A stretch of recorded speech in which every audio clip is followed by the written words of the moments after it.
હાલોલ તાલુકાના સુપ્રસિદ્ધ યાત્રાધામ પાવાગઢ મંદિરમાં દર્શન કરવા માટે પહોંચેલ એક મહિલાને હાર્ટ એટેક આવતા તેમનું મોત નીપજ્યું હતું। હાલોલ તાલુકાના સુપ્રસિદ્ધ યાત્રાધામ ખાતે આજ રોજ વાપીથી આવેલ મહિલાનું હાર્ટ એટેકથી મોત થયું છે।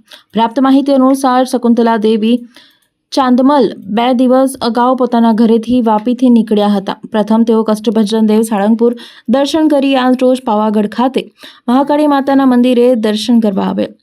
વાપી નિવાસી શકુંતલા દેવી ચાંદમલ મંદિર પરિષદમાં દર્શન કરતા હતા ત્યારે જ તેઓ અચાનક ઢળી પડ્યા હતા। સ્થાનિક પ્રશાસન અને હાજર ડોક્ટરે પ્રાથમિક સારવાર આપી સ્ટ્રેચરમાં સુવડાવી તેમને તાત્કાલિક નીચે ઉતાર્યા હતા। 108 દ્વારા તેમને હાલોલની સરકારી હોસ્પિટલમાં લાવવામાં આવ્યા હતા, પરંતુ હોસ્પિટલમાં ફરજ પર હાજર ડોક્ટરે તેમને મૃત જાહેર કર્યા હતા। તેમની સાથે તથા સગા સંબંધીઓ અને દર્શનાર્થીઓને ઊંડો શોક લાગ્યો હતો।